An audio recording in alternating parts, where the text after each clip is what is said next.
menjelaskan tentang sejarah dan segmen Telkom.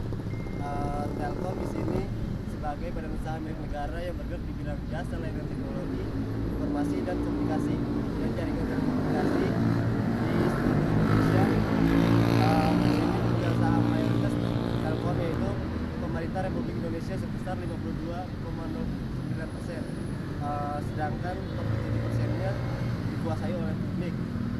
Saham Telkom diperdagangkan di Bursa Efek Indonesia dengan kode TLKM dan New York Stock Exchange NYSE dengan kode TLKM.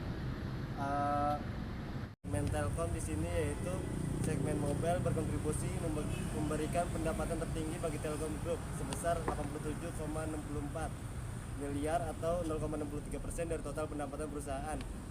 Sementara segmen enterprise berkontribusi memberikan pendapatan tertinggi kedua sebesar 22% atau 41,536 miliar. Kemudian diikuti segmen wholesale and international business WIB sebesar 17,1 atau 32,327 miliar, dan segmen consumer sebesar 13,3 miliar atau 25,115 miliar. Segmen lain-lain memberikan kontribusi terkecil yaitu sebesar 1,4% atau 2,600 miliar. Perkenalkan, nama saya Melody. Di sini saya akan menjelaskan tentang peristiwa 5 tahun.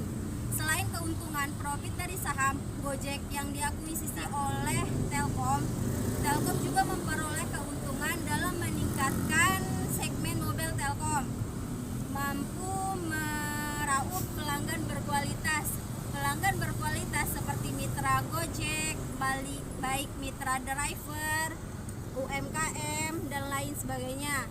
Para mitra merupakan masyarakat yang aktivitasnya bergantung dengan layanan seluler. Artinya, mereka akan rutin dalam mengisi pulsa. Sebagai gambaran, pada 2020, umum mitra driver Gojek diketahui sebanyak 2 juta mitra dan jumlah mitra UMKM sebanyak 900.000 mitra. Jika dalam 1 bulan para mitra mengisi pulsa Telkom sebanyak 100.000, maka total pendapatan yang dibukukan Telkom sekitar 290 miliar per bulan. Catatan, Telkom masuk ke Gojek saat valuasi Gojek masih senilai $10 miliar. Ketika melebur dengan Tokopedia, evaluasi Goto induk Gojek dan Tokopedia, valuasinya mencapai $18 miliar. Kemudian saat Abu Dhabi Investment Authority atau ADIA menyuntikkan dana senilai $400 juta atau senilai dari Rp 5,6 triliun lewat penggalangan dana pra-IPO atau valuasi. Selanjutnya B. Analisis makroekonomi global dan lokal. Yang pertama, ekonomi global. Di tengah pandemi COVID yang masih berlanjut hingga tahun 2021, industri telekomunikasi mengalami pertumbuhan yang baik dan terus meningkat di era masa pandemi karena kebutuhan internet juga meningkat. Dengan adanya belajar online, bekerja di rumah, dan juga karena pandemi seperti pada triwulan pertama tahun 2021, populasi penduduk di Indonesia 274,9 juta dan pengguna internetnya 202,6 juta. Serta dengan 73,7% total populasi meningkat 15,5% atau 27 juta pengguna internet. Bukan hanya Telkom saja, tapi ada 3 operator seluler terbesar di Indonesia yang menyumbang lebih dari 79,4%. Dan Telkom menyumbang 59,3% pelanggan dari total 3 operator tersebut, sehingga Telkom menyumbang paling banyak. Selanjutnya, ekonomi nasional dan kebijakan fiskal, kenaikan suku bunga. Dengan adanya pembelajaran jarak jauh, pertumbuhan pengguna menjadi 117 juta pengguna layanan data atau tumbuh 4,6%. Telkom juga mencatat pertumbuhan trafik layanan data hingga lebih dari 39%. Hal tersebut juga menjadi penggerak bagi Telkomsel untuk melanjutkan proses transformasi yang sedang berjalan untuk menjadi perusahaan telekomunikasi digital terdepan di Indonesia. Perseroan juga membukukan pendapatan konsolidasi sebesar 136,46 triliun, tumbuh positif sebesar 0,7% dibandingkan tahun 2009. EBITDA Perseroan 2020 mencatat 72,8 triliun dengan laba bersih sebesar 20,80 triliun atau masing-masing tumbuh double digit sebesar 11,2% dan 11,5%. Hal ini juga memberikan sinyal optimis bahwa digitalisme mampu menjadi motor penggerak penanganan COVID-19 dan pemulihan ekonomi nasional. Selanjutnya, C. Tinjauan industri dan posisi persaingan.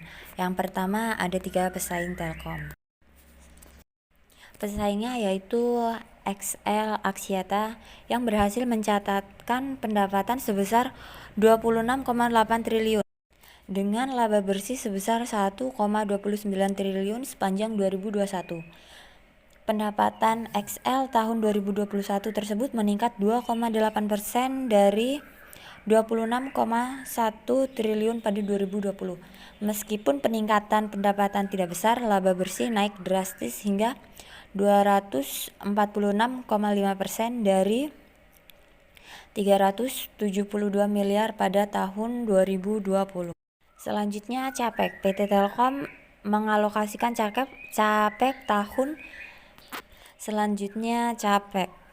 PT Telkom mengalokasikan Capek tahun ini 25% atau 35,9 triliun dari target pendapatan 2021 yang senilai 143,94 triliun. Sebagai gambaran saja, tahun lalu perusahaan mencatat nilai pendapatan total mencapai 136,46 triliun dan tahun lalu Telkom menyerap belanja modal sebesar 29,4 triliun atau 21,6% dari total pendapatan tahun lalu sebesar 136,46 triliun itu.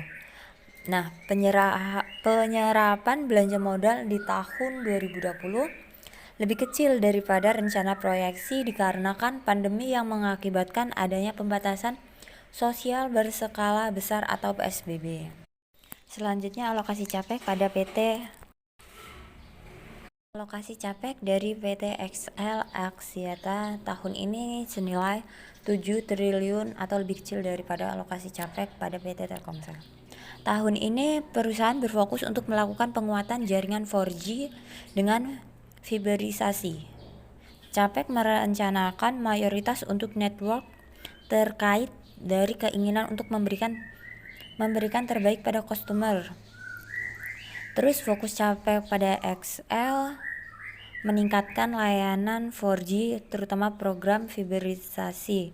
Beberapa tahun ini kita melakukan konsistensi fiberisasi sangat membantu untuk data transport dilewatkan. Selanjutnya Capek dari PT XL Axiata. Tahun ini Capek XL Axiata sebesar 55% atau senilai 7 triliun. Tahun ini perusahaan berfokus untuk melakukan penguatan jaringan 4G dengan fiberisasi dan juga beberapa tahun kita melakukan konsisten fiberisasi untuk membantu kita di data transport dilewatkan fiber lebih baik dari microwave. Untuk pengembangan jaringan di Pulau Jawa, sedangkan sisanya akan digunakan untuk di luar Pulau Jawa. Selanjutnya, hambatan pendatang baru PT Telkom. Dari hasil ROA kecil sehingga membutuhkan lebih dari 5 tahun untuk balik modal, sehingga para pendatang baru tidak tertarik menjadi pesaing karena butuh modal besar, sehingga hambatan pendatang baru pada PT Telkom ini tidak terlalu banyak. Selanjutnya adanya barang pengganti. Setelah kami baca dan kami pahami dan kami telusuri di Google, ternyata PT Telkom belum ada barang penggantinya karena setiap produk Telkom memiliki keunggulan masing-masing. Selanjutnya, kekuatan tawar-menawar dengan supplier. GPM Telkom sebesar 33%. Artinya Telkom mempunyai kekuatan tawar-menawar terhadap supplier yang cukup baik. Sementara GPL XL sebesar 0,63%. Artinya kekuatan tawar-menawar XL lebih kecil dibandingkan Telkom. Oleh karena itu, PT Telkom lebih unggul daripada XL Axiata. Begitu juga dengan kekuatan tawar-menawar dengan customer. Dari hasil yang saya hitung, kekuatan tawar-menawar dari Telkom cukup baik dibandingkan dengan XL. Telkom berhasil memperkecil biaya pemasaran dengan tawar-menawar yang baik dengan customer sehingga bisa memperkecil biaya pemasaran. Yang terakhir, hasil analisis laporan keuangan. Dari hasil analisis DuPont analisis ROE yang dihasilkan sangat besar dari indikator financial leverage sebesar 190,63%, sedangkan dari indikator net profit margin sebesar 23,87%, dan untuk hasil indikator aset turnover sebesar 51,30%, sehingga membuat perusahaan menjadi beresiko karena hasil pendapatan tertingginya dari pinjaman, sehingga membuat perusahaan beresiko. Capek. PT Telkom mengalokasikan capek tahun ini 25% atau 35,9 triliun dari target pendapatan 2021 yang senilai 143,94 triliun. Sebagai gambaran saja, tahun lalu perusahaan mencatat nilai pendapatan total mencapai 136,46 triliun, dan tahun lalu Telkom menyerap belanja modal sebesar 29,4 triliun atau 21,6% dari total pendapatan tahun lalu sebesar 136,46 triliun itu. Nah, penyerapan belanja modal di tahun 2020 lebih kecil daripada rencana proyeksi dikarenakan pandemi yang mengakibatkan adanya pembatasan sosial berskala besar atau PSBB. Selanjutnya, perkenalkan, nama saya Melty. Di sini saya akan menjelaskan yang D, analisis keuangan. ROE sama dengan NPM kali AT kali equity multiplier. NPM sama dengan laba bersih dibagi penjualan sama dengan 33948 dibagi 142210 sama dengan 23,87%. AT sama dengan penjualan dibagi aset sama dengan 142210 dibagi 277184 sama dengan 51,31%. Leverage sama dengan aset dibagi ekuitas sama dengan 277184 dibagi 145399 sama dengan 190,63%. Hasil dari 2 poin analisis yang dihasilkan sangat besar daripada indikator finansial leverage sebesar Rp 190,63%. Sedangkan dari indikator net profit margin sebesar 23,87%, dan untuk indikator aset turnover sebesar 51,30%, sehingga membuat beresiko. Evaluasi saham. A. Free cash flow 2021. FCF sama dengan operating cash flow dikurang capital expenditure. FCF sama dengan kas neto dikurang aset tetap, aset tak berwujud. CFC sama dengan 68353 dikurang 32557 sama dengan 35796. 2020 FCF sama dengan Operating Cash Flow dikurang Capital Expansion. FCF sama dengan kas neto dikurang aset tetap, aset tak berwujud. FCF sama dengan 65317 dikurang 32098 sama dengan 33219. B. Net debt level. Net debt sama dengan total debt dikurang cash sama dengan 63117 dikurang 38311 sama dengan 24806. Dari hasil net debt dapat disimpulkan bahwa perusahaan lebih banyak hutang daripada kas. C. Share outstanding. Di sini ada daftar saham, DCF calculation, Telkom, input data, input assumption, price and margin of safety. F. Resiko investasi. Di sini ada dua. 1.